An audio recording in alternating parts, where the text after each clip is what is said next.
Hello guys, welcome back to my YouTube channel Shivani free online teaching. आज हम discuss करेंगे English pedagogy के most important 15 questions. जैसे कि आप सबको पता ही होगा, सीटेट के एग्ज़ाम में इंग्लिश पैडागोजी के का सेक्शन आता है 13 क्वेश्चंस का, जिसमें हमारा जो पैडागोजी होती है वो 15 क्वेश्चंस की होती है, बाकी की आपकी इंग्लिश ग्रामर होती है। सो हम दोनों करेंगे, पर स्टार्टिंग में हम अपनी पैडागोजी को कवर करेंगे। तो आज हमारा सबसे पहला टॉपिक, जब भी हम इंग्लिश पैडागोजी को स्टार्ट करते हैं तो यही होता है कि लर्निंग एंड एक्विजिशन। क्योंकि अब आपको भी पता है कि लर्निंग क्या होता है। लर्निंग एक प्रोसेस होती है जिसमें आप अपनी नई नई स्किल्स सीखते हो, नॉलेज सीखते हो। वो आपकी बेस्ड हो सकता है कि आप अपनी प्री एग्जिस्टिंग नॉलेज या प्रीवियस नॉलेज के साथ कनेक्ट करके सीख रहे हो, या फिर अपने एनवायरनमेंट के साथ कोरिलेट करके सीख रहे हो। वहीं अगर हम बात करें एक्विजिशन की, तो एक्विजिशन आपका इनहेरिटेड होता है। मतलब कह सकते हैं कि आप नेचुरली आपने कोई भाषा सीख ली है, आप अपने मम्मा पापा या अपने फैमिली मेम्बर्स को बोलते हुए देखते हो और धीरे धीरे आपने भी वो वर्ड्स बोलने शुरू कर दिए हैं, तो वो आपने एक्वायर्ड करा है, उसको आप एक्विजिशन बोलते हो। वहाँ पे कोई सिस्टमैटिक प्रैक्टिस या प्रोसेस नहीं होती। लर्निंग में आपकी एक सिस्टमैटिक प्रैक्टिस और प्रोसेस होती है।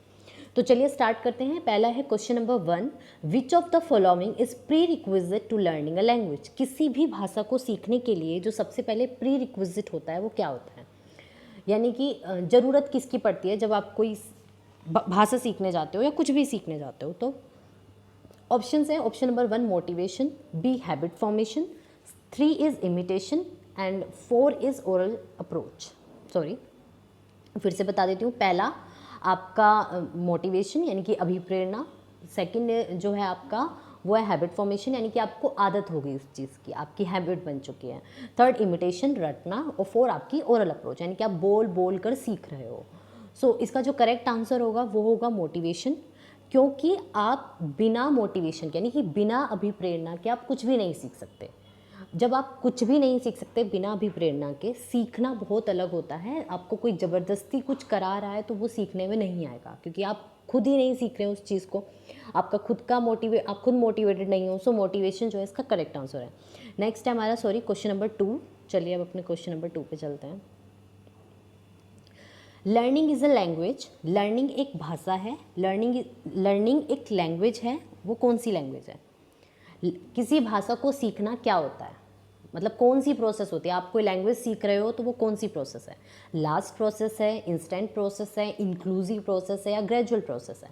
अब आप भी जानते हो कि जब आप कुछ सीखते हो, आप भाषा सीखते हो, तो आप रोज़ रोज़ नए नए वर्ड सीखते हो। सो हम कह सकते हैं बिगिन स्टार्टिंग फ्रॉम बर्थ से तो स्टार्ट नहीं होती है, क्योंकि छोटा बच्चा तो बोलता ही नहीं है। सो टू कह सकते हैं कि टिल डेथ आप कोई ना कोई नए नए वर्ड्स के कॉन्टैक्ट में आते रहते हो, नई नई लैंग्वेज सीखने की कोशिश करते रहते हो। जैसे आप कह सकते हैं आप रीजनल लैंग्वेज भी सीखने की कोशिश करते हो, क्योंकि जिस एरिया में जाते हो वहाँ की भाषा आप बोलने लगते हो। तो इसलिए लर्निंग अ लैंग्वेज एक ग्रेजुअल प्रोसेस है, इसलिए इसका करेक्ट आंसर है option A, gradual process. Next है हमारा question number 3, language acquisition occurs only when. मतलब आप लैंग्वेज का जो एक्विजिशन होता है वो तभी होता है, कब होता है लैंग्वेज का एक्विजिशन? सो ऑप्शन है, the child is taught rules of grammar. आप एक बच्चे को व्याकरण के रूल्स सिखा रहे हो तो वो लर्निंग एक्विजिशन होगा। ये हमसे पूछा जा रहा है कि लैंग्वेज एक्विजिशन क्या है, यानी कि भाषा को आप एक्वायर्ड कर रहे हो, इनमें से वो कौन सी लाइन है जो ये दिखाती है। सो लर्निंग तो एक ग्रेजुअल प्रोसेस थी। लर्निंग के लिए आपको एक सिस्टमेटिक प्रोसेस चाहिए थी। लर्निंग एक एनवायरनमेंट में होती है, जैसे स्कूल में आप लर्निंग करते हो, लैंग्वेज की लर्निंग करते हो, लैंग्वेज की एक्वाइजेशन आप स्कूल में नहीं करते हो। सो पहला ऑप्शन नहीं है, क्योंकि वहाँ पे ग्रामर्स के रूल है तो ऑटोमेटिकली वहाँ पे लर्निंग है, एक्विजिशन नहीं है। सेकंड, आप एक अवार्ड दे रहे हो बच्चे को, तो अवार्ड देने के टाइम पे लर्निंग एक्विजिशन कैसे हो सकता है?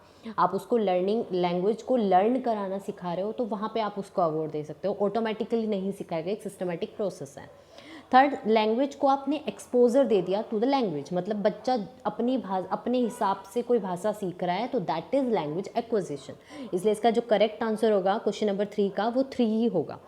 The child has exposure to the language. किसी भाषा का एक्सपोजर दे दिया जाए किसी बच्चे को, यानी कि उसको ऐसे एटमॉस्फेयर में छोड़ दिया जाए जहाँ पे वो खुद सीखता है, एक्वायर्ड करता है अपने अंदर लैंग्वेज को या भाषा को।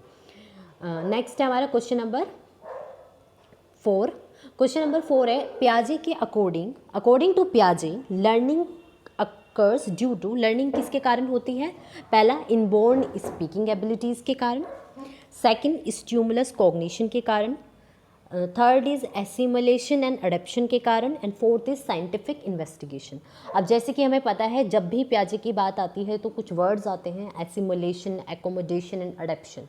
ये बहुत इंपॉर्टेंट वर्ड है जो प्याजे ने दिया है। वो ईगोसेंट्रिक स्पीच के बारे में भी बात करते हैं, जिसको आप ईगोसेंट्रिक स्पीच वो होती है जब बच्चा अपने आप पर ही केंद्रित होता है, मतलब अहम केंद्रित होता है, उसको लगता है कि मैं ही सही हूँ, तो वो जो भावना उसके अंदर होती है दैट इज़ ईगोसेंट्रिक स्पीच। इसीलिए इसका करेक्ट आंसर होगा option C, third, assimilation and accommodation. Next है हमारा क्वेश्चन नंबर 5। एक स्मॉल बच्चा, मतलब एक फॉर स्मॉल चाइल्ड वर्ड क्या होते हैं? एक छोटा सा बच्चा है, उसके लिए वर्ड्स क्या होंगे, शब्द क्या होंगे एक छोटे से बच्चे के लिए? सो ऑप्शन है, एक इफेक्टिव टूल ऑफ कम्युनिकेशन है, सेकंड बेस्ट वे है उसकी खुद की फीलिंग्स को एक्सप्रेस करने का, third is first and second both. So correct answer है इसका, एक अफेक्टिव टूल ऑफ कम्युनिकेशन भी है, best way to express feelings भी है।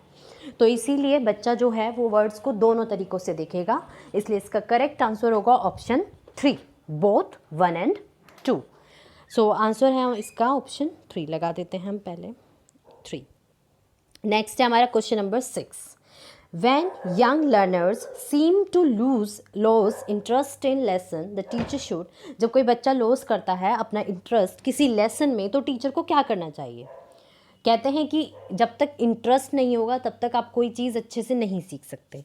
तो आपका लर्निंग के टाइम पे आपका इंटरेस्ट होना काफ़ी इंपॉर्टेंट है। कह सकते हैं कि विदाउट इंटरेस्ट आप लर्निंग को इफ़ेक्टिव नहीं बना सकते, या वो अच्छी नहीं होगी, मतलब अच्छी लर्निंग नहीं होगी, ज़बरदस्ती की लर्निंग होगी, उसको ज़बरदस्ती ही वो इम्पोज किया जा रहा है उसके ऊपर लर्निंग को। सो इसका करेक्ट आंसर होगा ऑप्शन ए, क्योंकि आप उसको इंटरेस्टिंग एक्टिविटी के थ्रू पढ़ाओगे या फिर कोई स्टोरी कराओगे, स्टोरी सुनाओगे या कोई एक्टिविटी कंडक्ट कराओगे, तो वो ज़्यादा हैप्पी होगा, उसको इंटरेस्ट होगा इन लर्निंग, और आपकी लर्निंग भी इफेक्टिव हो जाएगी और उसको चीज़ें समझ में भी आने लगी। जो इंटरेस्ट वो लूज़ कर रहा था वो उसका फिर से बन जाएगा। तो चलिए नेक्स्ट क्वेश्चन है हमारा question number 7। Who is strongly maintains that language is learned by imitation of stimuli and rest enforcement of correct responses। कौन, मतलब सबसे ज़्यादा इसमें से ये किसने बोला था कि जो भाषा होती है वो आप इमिटेशन के थ्रू लर्न कर सकते हो, स्टिमुले के इमिटेशन के थ्रू लर्न कर सकते हो, और बाकी का सारा जो इन्फोर्समेंट है वो करेक्ट रिस्पॉन्सेस का है, कि आप करेक्ट रिस्पॉन्स कैसे देते हो। सो अब अगर हम बात करें कि किसने बोला था कि स्ट्रांगली ये किसने मेंटेन किया था, तो इसका जो करेक्ट आंसर होगा वो है B.F. स्किनर ने ये बात बोली थी, क्योंकि अगर हम बात करें स्किनर की, तो स्किनर बिहेवियरिज्म की बातें करते हैं, और स्किनर का मानना ये था कि आप इमिटेशन ऑफ स्टिमुलस से सीख सकते हो। मतलब एक प्रोसेस होती है जहाँ पे आपको ये बताया जाता है कि आपको इन्फोर्समेंट करनी होगी उस चीज़ पे जिसको आपको सीखना है, करेक्ट रिस्पॉन्सेज फाइंड आउट करने होंगे, यानी कि कुछ पाने के लिए आपको प्रैक्टिस करनी होती है, जैसे ट्रायल एंड एरर थ्योरी है। आपको वहाँ पे बस फ़र्क इतना था कि वो टाइम कंज्यूमिंग प्रोसेस थी और वहाँ पर काफ़ी टाइम बाद आपको अचीवमेंट मिलती है। सो ये इसका ऑप्शन होगा करेक्ट आंसर 4। नेक्स्ट है हमारा question number 8। Next question number 8 कहता है a good teacher is one. एक अच्छा टीचर होता है जो, ऑप्शन है हमारे 1, जो बच्चों को क्या करे, बहुत सारी अपॉर्चुनिटीज़ दे लर्न करने के लिए। नेक्स्ट, उसको कुछ यूज़फुल इन्फॉर्मेशन दे, मतलब काफ़ी इन्फॉर्मेशन अगर आपको यूज़फुल इन्फॉर्मेशन दी जा रही है तो उससे बच्चा, मतलब टीचर अच्छा माना जाएगा, क्योंकि उससे बच्चे को नॉलेज मिल रही है और वो गेन कर रहा है नॉलेज, यानी कि अपने आप को अच्छे से एलोबोरेट कर पा रहा है। नेक्स्ट, अच्छे से कंसेप्ट और प्रिंसिपल को जो टीचर एक्सप्लेन करे, that is good teacher. Next 4 is notes दे दे आपको टीचर अच्छे, तो वो एक अच्छा टीचर है। क्लियर है कि जो आपको एम्पल अपॉर्चुनिटीज़ दे लर्न करने के लिए, वो एक गुड टीचर है, क्योंकि आपको इमिटेशन, क्रैमिंग, रोट मेमोराइजेशन पर कोई टीचर अगर बता रहा है या आपको बने बनाए नोट्स दे रहा है, तो वो बनी बनाई खीर नहीं देनी चाहिए। बच्चों को एक ऐसा एनवायरनमेंट प्रोवाइड करना चाहिए कि वो खुद एक्सप्लोर कर सके और उनके पास अपॉर्चुनिटीज़ हो कि वो खुद से लर्न करना सीखे या लर्न करे। नेक्स्ट है हमारा क्वेश्चन नंबर 9। क्वेश्चन नंबर 9 है हमारा, child learn the language naturally without much practice, it is called. जो बच्चे होते हैं वो किसी भाषा को नेचुरली सीख लेते हैं बिना किसी प्रैक्टिस के, यानी बिना प्रैक्टिस करे भी वो किसी भाषा को अच्छे से सीख लेते हैं, तो वो क्या है? उसको क्या कहते हैं? ऑप्शन हमारे पास पहला लैंग्वेज जर्नलाइजेशन। जर्नलाइजेशन आप एक चीज़ को करते रहते हो तो वो उसके लिए आप जर्नलाइज हो जाते हो, आपको पता चल जाता है कि ना भी करो तो भी आप जर्नलाइज्ड हो चुके हो। नेक्स्ट है अडेप्शन, आपने अडेप्ट कर लिया है। Third is language learning and fourth is language acquisition. Sorry यहाँ पे मैंने लिखना भूल गई हूँ, language acquisition, acquisition, I hope आपको पता चल गया होगा एक्विजिशन ए। तो इसका करेक्ट आंसर ऑटोमेटिकली 4 होगा, लैंग्वेज एक्विजिशन, क्योंकि लैंग्वेज एक्विजिशन यानी कि जब आप भाषा को एक्वायर्ड करते हो अपनी फैमिली एनवायरनमेंट के थ्रू विदाउट मच प्रैक्टिस, बिना किसी सिस्टमैटिक तरीके से, तो वो आपका लैंग्वेज एक्विजिशन होता है। इसका करेक्ट आंसर होगा ऑप्शन 4, लैंग्वेज एक्विजिशन। नेक्स्ट है question number 10, language after puberty leads of a, मतलब death of a language. So option A difficulty in acquisition, option 2 normal acquisition, option 3 great mastery, option 4 loss of mastery, mastery या mastery मतलब automatically ठीक है। So language आप puberty आपकी हो चुकी है, आप हिट कर चुके हो प्यूबर्टी को, उसके बाद आपकी जो लैंग्वेज होती है वो एक्विजिशन में डिफ़िकल्टी आने लगती है, लर्निंग आपकी चलती रहेगी।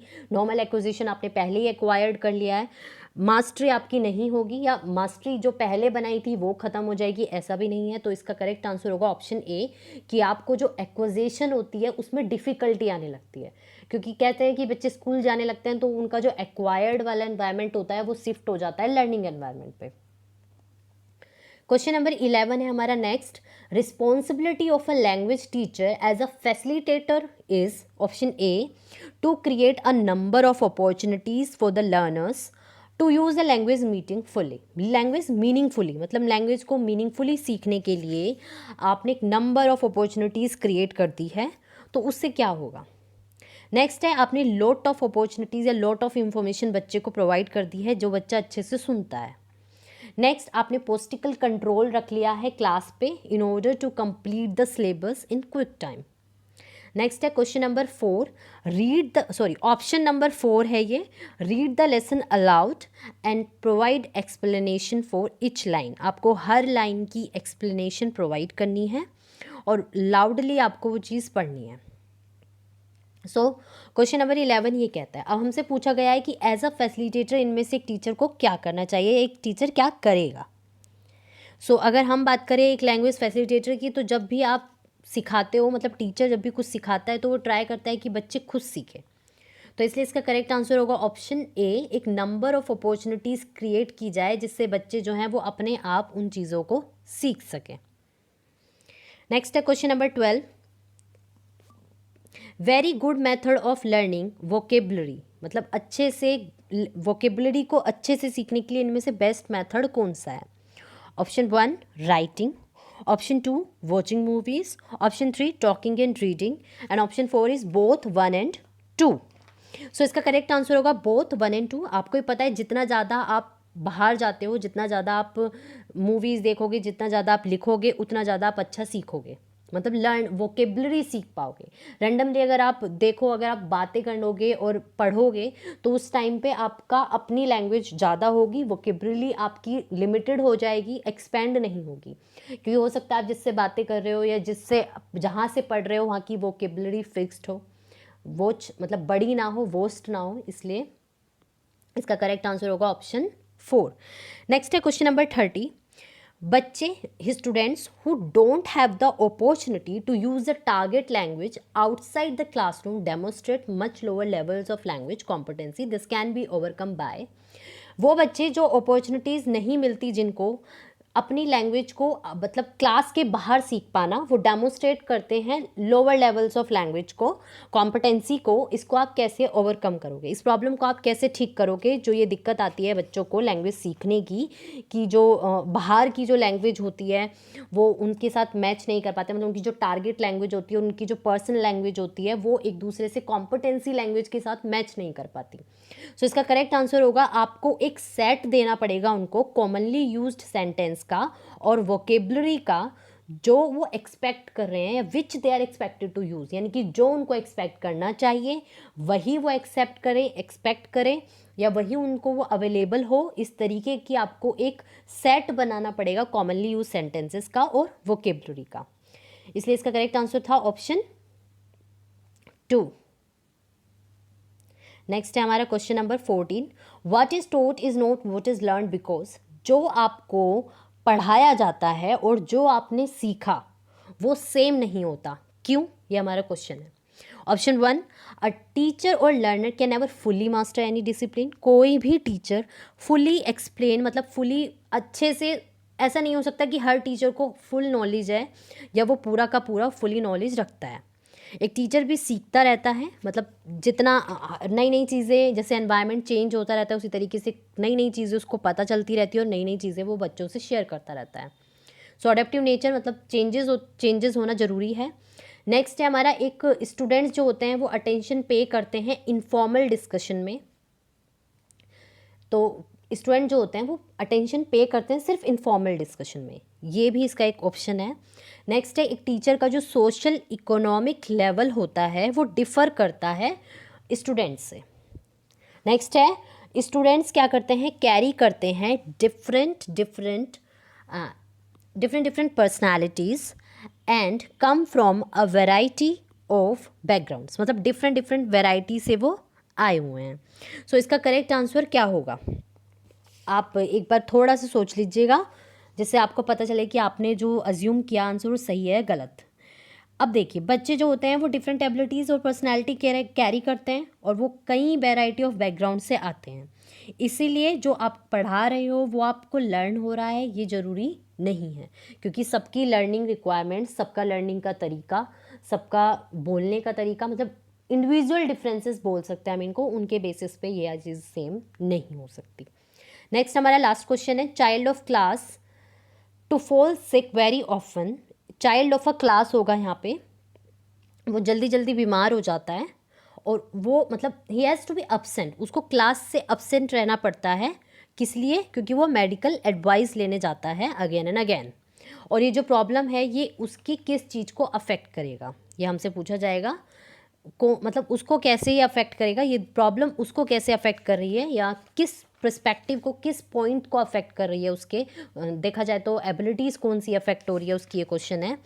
सो उसकी जो एबिलिटी अफेक्ट होगी वो होगी, उसको सेकंड लैंग्वेज सीखने में दिक्कत होगी, क्योंकि प्राइमरी लैंग्वेज तो आपको पता है कि वो मतलब लैंग्वेज एक्विजिशन तो प्राइमरी लैंग्वेज तो आप घर में ही सीख लेते हो, तो सेकंड लैंग्वेज सीखने में उसको दिक्कत होगी क्योंकि लैंग्वेज की क्लास है जिससे वो अपसेंट हो रहा है।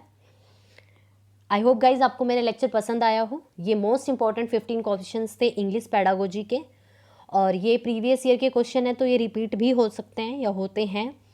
अच्छे से मेरे लेक्चर को देख लीजिएगा और हो सके तो मेरे चैनल को लाइक, सब्सक्राइब एंड शेयर करना ना भूलिएगा। Thanks again.